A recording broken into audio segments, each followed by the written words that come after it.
ಕನ್ನಡ ಚಿತ್ರರಂಗ ಕಂಡಂಥ ಮೂವರು ಅತಿರಥ ಮಹಾರಥ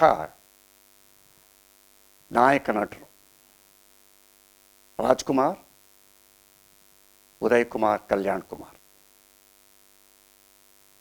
ಈ ಮೂವರು ನಟರು ಕೂಡ ಚಿತ್ರರಂಗದ ಸಾಮ್ರಾಜ್ಯವನ್ನು 14 ವರ್ಷ ಸತತವಾಗಿ ಆಳಿ ಬಾಳಿ ಇವತ್ತು ನಮ್ಮ ಮುಂದೆ ಇಲ್ಲವಾಗಿದ್ದಾರೆ. ಈ ಮೂವರು ಶ್ರೇಷ್ಠ ನಟರಲ್ಲಿ ಉದಯ್ ಕುಮಾರ್ ಒಬ್ಬರು. ಉದಯ್ ಕುಮಾರ್ ಕೇವಲ ಒಬ್ಬ ನಟರಲ್ಲ, ಸಾಹಿತಿಗಳು ಕೂಡ, ವಿಮರ್ಶಕರು ಕೂಡ, ಮತ್ತು ಶಾಸ್ತ್ರ ಸಂಪ್ರದಾಯಗಳು, ಕಲೆ, ವೇದ, ಉಪನಿಷತ್ತನ್ನು ಬಲ್ಲವರು ಉದಯ್ ಕುಮಾರ್. ಸಾಮಾನ್ಯ ಮನುಷ್ಯ ಅಲ್ಲ ಅವರು, ಬಹಳ ಶ್ರೇಷ್ಠ ನಟರು. ಈ ಮೂವರು ನಾಯಕ ನಟರಿದ್ದಾರಲ್ಲ, ಚಿತ್ರರಂಗವನ್ನು ಚೆನ್ನಾಗಿ ಆಳಿದವರು, ಮುಂದಿನ ಪೀಳಿಗೆಗೆ ಅವರ ಹಿರಿಮೆಯನ್ನು, ಅವರ ಮೌಲ್ಯಗಳನ್ನು ಬಿಟ್ಟು ಹೋದವರು. ಆ ಮೂವರು ಕಲಾವಿದರು ನಮಗೆ ಆದರ್ಶವೇ ಇವತ್ತು. ಇಬ್ಬರು ಉದಯ್ ಕುಮಾರ್ ಬಿಟ್ಟರೆ ರಾಜ್ಕುಮಾರ್, ಕಲ್ಯಾಣ್ ಕುಮಾರ್ ಈ ಇಬ್ಬರು ನಾಯಕ ನಟರು ಒಂದೇ ವರ್ಷದಲ್ಲಿ ಬಂದರು. 1954ರಲ್ಲಿ, ಕೇವಲ ಕೆಲವು ತಿಂಗಳು ವ್ಯತ್ಯಾಸ. ಉದಯ್ ಕುಮಾರ್ 56ರಲ್ಲಿ ಬಂದರು, ಇವರು ಬಂದ 2 ವರ್ಷದ ನಂತರ ಬಂದರು. ಆದರೆ ಮೂವರು ಕೂಡ ಈ ಚಿತ್ರರಂಗವನ್ನು ಕಟ್ಟಿ, ಸದೃಢವಾಗಿ ಕಟ್ಟಿ, ಭಾವನಾತ್ಮಕವಾಗಿ ಕಟ್ಟಿ, ಸಾಹಿತ್ಯ, ಅಭಿನಯ, ಶ್ರದ್ಧೆ, ನಿಷ್ಠೆ, ತನ್ಮಯತೆ ಈ ಎಲ್ಲ ಮೌಲ್ಯಗಳನ್ನ ಇಟ್ಕೊಂಡು ಕಟ್ಟಿದವರು ಈ ಮೂವರು ಮಹಾನ್ ಕಲಾವಿದರುಗಳು. ಚಿತ್ರರಂಗ ಇರೋವರೆಗೂ ಈ ಮೂವರು ಕಲಾವಿದರುಗಳು ಮರೆಯೋ ಹೋಗಿಲ್ಲ. ಜನಸಮುದಾಯ ಅನೇಕ ಸಿನಿಮಾಗಳನ್ನು ಮಾಡಿದ್ದೀವಿ.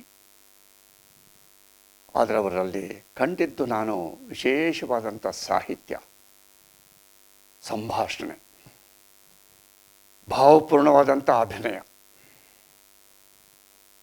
ಇಷ್ಟೆಲ್ಲ ಕಂಡಂಥ ಒಬ್ಬ ಉದಯ್ ಕುಮಾರ್ ನನಗೆ ತುಂಬ ಆತ್ಮೀಯರಾಗಿದ್ದರು ಜೀವನದಲ್ಲಿ. ನನ್ನ ತಮ್ಮ ತಮ್ಮ ತಮ್ಮ ಅಂತ ಕೂಗೋರು, ನಾವು ಅಣ್ಣ ಅಣ್ಣ ಅಣ್ಣ ಅಂತ ಕೂಗ್ತಿದ್ದೆವು ಪ್ರೀತಿಯಿಂದ. ಯಾಕೆಂದರೆ ನನಗೆ ಹಿರಿಯರವರು, ಎಲ್ಲದರಲ್ಲೂ ಹಿರಿಯರೇ ಅವರು. ವೇದ, ಉಪನಿಷತ್ತು, ಕನ್ನಡ ಸಾಹಿತ್ಯ, ಧರ್ಮ ಸೂಕ್ಷ್ಮಗಳು ಎಲ್ಲವನ್ನು ಬಲ್ಲಂಥ ಪಂಡಿತರಾಗಿದ್ದರು. ಮಹಾಪಂಡಿತರು, ಮಹಾಮೇಧಾವಿ. ಎಂತೆಂಥ ಸಂದರ್ಭಗಳು ನಾವು ಕಂಡಿದ್ದೀವಿ ಉದಯ್ ಕುಮಾರಲ್ಲಿ. ಆದರೆ ಉದಯ್ ಕುಮಾರಲ್ಲಿ ನಾನು ಕಂಡಂಥ ಒಂದು ವಿಶೇಷ ಗುಣಗಳಿವೆಯಲ್ಲ, ಬಹಳ ಆತ್ಮೀಯವಾದಂಥ ಗುಣಗಳು. ನಾವು ಸುಮಾರು ಅನೇಕ ಚಿತ್ರಗಳಲ್ಲಿ, ಲೆಕ್ಕವಿಲ್ಲದಷ್ಟು ಚಿತ್ರಗಳಲ್ಲಿ ನಾವು ಕಾಂಬಿನೇಷನ್ ಅಣ್ಣ ತಮ್ಮ ಇರ್ಬೋದು, ತಂದೆ ಮಗ ಇರ್ಬೋದು, ಸ್ನೇಹಿತ ಇರ್ಬೋದು. ಅಲ್ಲಲ್ಲಿ ಉದಯ್ ಕುಮಾರ್ ಸಿಕ್ಕಿದ್ರೆ ನನಗೆ ಪೋಷಕ ಪಾತ್ರಗಳಲ್ಲಿ ಉದಯ್ ಕುಮಾರ್ ಜಾಸ್ತಿ ಸಿಕ್ಕಲಿಲ್ಲ. ರಾಜ್ಕುಮಾರ್ ಅವರು ಸಿಕ್ಕಿದ್ರು. ಪೋಷಕ ಪಾತ್ರದಲ್ಲಿ ರಾಮಾಂಜನಿದ್ದಲ್ಲಿ ಒಂದೇ ಪಾತ್ರ, ಆದರೆ ನಮ್ಮ ಹೊರಗೆ ಸಂಪರ್ಕ ಇರಲಿಲ್ಲ. ರಾಮಾಂಜನದಲ್ಲಿ ಅವರಿದ್ದರು, ಆದರೆ ಆಂಜನೇಯನ ಪಾತ್ರ ಅದ್ಭುತ. ರಾಮಾಂಜನೇಯ ಯುದ್ಧ ನೋಡಿದ್ರೆ ಕಣ್ಣಿಗೆ ಕಟ್ಟೋದು ಆಂಜನೇಯನ ಪಾತ್ರ ಒಂದೇ, ಕಣ್ಣಿಗೆ ಕಟ್ಟುತ್ತೆ ಅದು. ಅದಾದಮೇಲೆ ಅವ್ರದ್ದು ಶಿವನಂಜೇಗೌಡನ ಪಾತ್ರ, ಅದು ಕಣ್ಣಿಗೆ ಕಟ್ಟುತ್ತೆ. ಕಾಸಿದ್ರೆ ಕೈಲಾಸ, ಅದು ಕಣ್ಣಿಗೆ ಕಟ್ಟುತ್ತೆ. ಎಲ್ಲ ಪಾತ್ರಗಳು ದಾಖಲಿಸುವಂಥ ಶ್ರೇಷ್ಠ ಮಟ್ಟದ ಪಾತ್ರವನ್ನು, ಅಭಿನಯವನ್ನು ಮಾಡ್ತಾಯಿದ್ರು ಉದಯ್ ಕುಮಾರ್ ಅವರು. ಈ ಮೂರು ಕಲಾವಿದರುಗಳಿದಾರಲ್ಲ, ಇವರೆಲ್ಲ ಬಹಳ ಶ್ರೇಷ್ಠ ಕಲಾವಿದರು ಅನ್ನೋದಕ್ಕಿಂತಲೂ ಚಿತ್ರರಂಗದ ಇತಿಹಾಸ ಪುರುಷರು ಅಂತ ಹೇಳೋದಕ್ಕೆ ಇಷ್ಟಪಡ್ತೀನಿ. ಇತಿಹಾಸಕ್ಕೆ ಹೋದರು ಮೂವರು ಬಹಳ ಶ್ರೇಷ್ಠ ಕಲಾವಿದರುಗಳು. ಆವತ್ತು ಚಿತ್ರರಂಗ ಎಷ್ಟು ಚೆನ್ನಾಗಿತ್ತು, ಎಷ್ಟು ಪರಿಣಾಮಕಾರಿ ಚಿತ್ರಗಳನ್ನು ಕೊಡ್ತಿತ್ತು, ಅಂತ ಮೆಲುಕು ಹಾಕಿದ್ರೆ ಇವತ್ತಿನ ಚಿತ್ರರಂಗದ ಸ್ವರೂಪ ಅಕರಾಳ ವಿಕರಾಳ ಸ್ವರೂಪದ್ದಾಗಿದೆ ಇವತ್ತು. ಅವತ್ತು ಚಿತ್ರರಂಗದ ಸ್ವರೂಪ ಸುಂದರವಾದಂಥ ಸ್ವರೂಪ. ಮನೆಯೆಲ್ಲ ಕೂತು ನೋಡುವಂಥ ಚಿತ್ರಗಳನ್ನು ಕೊಡ್ತಿದ್ರು ಅಂದಿನ ಕಲಾವಿದರುಗಳು, ಅಂದಿನ ನಿರ್ಮಾಪಕರುಗಳು, ಅಂದಿನ ಸಾಹಿತಿಗಳು ಎಲ್ಲರೂ. ಒಂದು ಕುಟುಂಬ, ಅದು ಒಂದು ದೊಡ್ಡ ಕುಟುಂಬ. ಅಂದಿನ ಚಿತ್ರರಂಗ ಒಂದು ದೊಡ್ಡ ಕುಟುಂಬ, ಅವಿಭಕ್ತ ಕುಟುಂಬ. ಇವತ್ತು ವಿಭಕ್ತ ಕುಟುಂಬವಾಗಿದೆ. ಒಬ್ಬರಲ್ಲೂ ಒಬ್ಬರಿಗೆ ವಿಶ್ವಾಸವಿಲ್ಲ, ಪ್ರೀತಿ ಇಲ್ಲ. ಬೇಡ, ಆ ವಿಷಯ ನನಗೆ ಬೇಡ. ಅಂದಿನ ಚಿತ್ರರಂಗದ ರೀತಿ ರಿವಾಜುಗಳು, ಒಡನಾಟಗಳು, ಸ್ನೇಹ, ಸೌಹಾರ್ದತೆ, ಸೌಜನ್ಯ ಇವುಗಳೆಲ್ಲವನ್ನು ನೋಡಿದಾಗ ನಮಗೆ ಅಂದಿನ ಚಿತ್ರರಂಗವನ್ನೇ ನಾವು ಮೆಲುಕಾಗ್ತಾ ಕೂತ್ಕೊಂಡಿರ್ತೀವಿ ಇವತ್ತು ಅಷ್ಟೇ. ಅಂಥ ಒಬ್ಬ ದೊಡ್ಡ ಕಲಾವಿದನ ನಾವು ಕಳ್ಕೊಂಡು ಚಿತ್ರರಂಗ ಬಹಳ ದುರ್ಬಲ ಆಗಿಬಿಟ್ಟಿದೆ, ಅನಾಥವಾಗಿದೆ. ಎಷ್ಟು ಜನ ಕಲಾವಿದರುಗಳು ಹೋಗ್ಬಿಟ್ರು ನಮ್ಮ ಕನ್ನಡ ಚಿತ್ರರಂಗದಲ್ಲಿ. ಕಟ್ಟಿದ್ರು ಕನ್ನಡ ಚಿತ್ರರಂಗವನ್ನು, ಇವರು ಕಟ್ಟಿದ್ರು. ಉದಯ್ ಕುಮಾರ್, ರಾಜ್ಕುಮಾರ್, ಕಲ್ಯಾಣ್ ಕುಮಾರ್, ನರಸಿಂಹರಾಜು, ಬಾಲಣ್ಣ, GVR, ಅಶ್ವಥ್ ಅವರು, ಸಂಪತ್ ಅವರು, ವಜ್ರಮುನಿಯವರು, ಇವರೆಲ್ಲರೂ ಒಂದೊಂದು ಇಟ್ಟಿಗೆ ಇಟ್ಟು ವಜ್ರಗಾರ ಮಾಡಿ ಚಿತ್ರರಂಗವನ್ನು ಬಹಳ ಬಲಿಷ್ಠವಾಗಿ ಕಟ್ಟಿದರು. ಆ ಚಿತ್ರರಂಗ ಕೇವಲ 40 ವರ್ಷ, ಅದು ಒಂದು ಕೋಟೆ ಇದ್ದಂಗಿತ್ತು ಒಂದು ಚಿತ್ರರಂಗ. 40-45 ವರ್ಷಗಳ ಆ ಕೋಟೆ ಪ್ರವೇಶ ಮಾಡೋಕ್ಕೆ ಯಾರಿಗೂ ಸಾಧ್ಯವಾಗ್ತಿರಲಿಲ್ಲ. ಕೇವಲ ಕಲಾವಿದರು, ಪ್ರತಿಭಾನ್ವಿತ ಕಲಾವಿದರು ಮಾತ್ರ ಬರೋ ಹೋಗಿತ್ತು. ಆಗ ಆ ಕೋಟೆ ಒಳಗೆ ಪ್ರವೇಶ ಎಲ್ರಿಗೂ ಸಿಗ್ತಿರಲಿಲ್ಲ, ಪ್ರತಿಭೆ ಇದ್ದವ್ರಿಗೆ ಮಾತ್ರ. ಅಂಥ ದೈತ್ಯ ಪ್ರತಿಭೆಗಳಿದ್ದಂಥ ಕಾಲ ಅದು. 1950ರ ದಶಕ, 60ರ ದಶಕ, 70ರ ದಶಕ, 80ರ ದಶಕ, ಇವು 40-45 ವರ್ಷಗಳ ಕಾಲ ಇದೆಯಲ್ಲ ಚಿತ್ರರಂಗದ ಗೋಲ್ಡನ್ ಪೀರಿಯಡ್. ಬಹುಶಃ ನಾ ತಿಳಿತೀನಿ, ಈ ಕರ್ನಾಟಕದ ಜನಸ್ತೋಮ ಸುಮಾರು ಆಗ 5 ಕೋಟಿ ಇರ್ಬೋದು. ಇವತ್ತು 6-6.5 ಕೋಟಿ ಅಂತ ನಾವು ಲೆಕ್ಕ ಹಾಕ್ತಿದ್ದೀವಿ. 5 ಕೋಟಿ ಜನ ಅಂದಿನ ಚಿತ್ರರಂಗದ ಬಗ್ಗೆ ಎಷ್ಟು ಚೆನ್ನಾಗಿ ಮಾತಾಡ್ತಾರೆ ಅಂದರೆ, ಒಂದೊಂದು ಕುಟುಂಬನೂ ಒಂದೊಂದು ಚಿತ್ರವನ್ನು 7-7 ಸಲ, 8-8 ಸಲ, 10-10 ಸಲ ನೋಡಿ ಸಂತೋಷಪಟ್ಟಿರುವಂಥ ಕುಟುಂಬಗಳು ಕರ್ನಾಟಕದಲ್ಲಿದೆ. 5 ಕೋಟಿ ಜನ ನೋಡೋರು. ದೊಡ್ಡ ದೊಡ್ಡ ವ್ಯಕ್ತಿಗಳು, ಸಂಭಾವಿತ ವ್ಯಕ್ತಿಗಳು, ಪ್ರೊಫೆಸರ್ಗಳು, ಲೆಕ್ಚರರ್ಗಳು, ಪ್ರಿನ್ಸಿಪಾಲ್ಗಳು, ರಿಜಿಸ್ಟ್ರಾರ್ಗಳು, ಅಡ್ವೊಕೇಟ್ಗಳು, ಡಾಕ್ಟರ್ಸ್ಗಳು, ಇವರುಗಳೆಲ್ಲ ಹೇಳ್ತಾರೆ ಅಂತ ನನ್ನ ಚಿತ್ರರಂಗ ಎಂಥ ಚಿತ್ರರಂಗಪ್ಪ ನೀವು.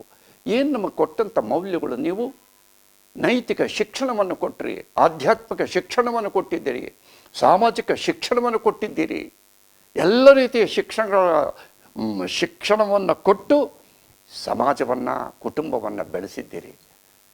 ಇವತ್ತಂಥ ಸಿನಿಮಾಗಳು ಕಾಣಿಯಾಗಿವೆ, ಏನು ಮಾಡೋಕ್ಕಾಗಲ್ಲ. ಆದರೆ ಇವತ್ತು ಕನ್ನಡ ಚಿತ್ರರಂಗ ಮರೆಯೋಕ್ಕಾಗದೇ ಇರುವಂಥ ಕಲಾವಿದರುಗಳು ಇವರು. ಉದಯ್ ಕುಮಾರ್, ರಾಜ್ಕುಮಾರ್, ಕಲ್ಯಾಣ್ ಕುಮಾರ್, ನರಸಿಂಹರಾಜು, ಬಾಲಣ್ಣ, GVR, ಅಶ್ವಥ್, ಸಂಪತ್, ವಜ್ರಮುನಿಯವರು, ಇವರುಗಳೆಲ್ಲರನ್ನೂ ಚಿತ್ರರಂಗ ಇವತ್ತು ಮೆಲುಕು ಹಾಕ್ತಾ ಇದೆ. ಅವರು ಕೊಟ್ಟಂಥ ಏನು ಕಲೆಯ ಹಿರಿಮೆಗಳಿವೆ, ಕಲೆಯ ವೈದುಷ್ಯವಿದೆ, ಕಲೆಯ ಶಿಕ್ಷಣ ಇದೆ, ಅದು ಇವತ್ತಿನ ಕಲಾವಿದರಿಗೆ ಪಾಠ ಆಗಬಹುದು, ಮಾರ್ಗಸೂಚಿ ಆಗಬಹುದು, ಮಾರ್ಗದರ್ಶಿ ಆಗಬಹುದು. ಕಲಿಬೇಕು ಅಷ್ಟೇ ಇವತ್ತಿನ ಕಲಾವಿದರುಗಳು. ಆದರೆ ಇವತ್ತು ನಮ್ಮ ಮುಂದೆ ಉದಯ್ ಕುಮಾರ್ ಅವರಿಲ್ಲ. 39 ವರ್ಷಗಳಾಗಿವೆ ಅವರನ್ನು ನಾವು ಕಳ್ಕೊಂಡು. ನಾವೆಲ್ಲ ಅನಾಥರಾಗಿದ್ದೀವಿ ಅವರಿಲ್ಲದೆ. ಅವರ ನೆನಪು ಮಾಡಿಕೊಳ್ಳದೆ ನಮಗೆ ಒಂದು ಸೌಭಾಗ್ಯ. ನಾನಂತೂ ನೆನಪು ಮಾಡ್ಕೋತಾ ಇರ್ತೀನಿ, ಕೆಲವು ಕಲಾವಿದರುಗಳನ್ನು ನೆನಪು ಮಾಡ್ಕೋತಾ ಇರ್ತೀನಿ. ದೊಡ್ಡ ಕುಟುಂಬ ಇವತ್ತು ಭಣ ಅಂತಿದೆ, ಅನಾಥವಾಗಿದೆ. ಆವತ್ತಿನ ಜನ ಎಲ್ಲ ಕಲಾವಿದರುಗಳನ್ನು ಹಾಡಿ ಹೊಗಳೋರು.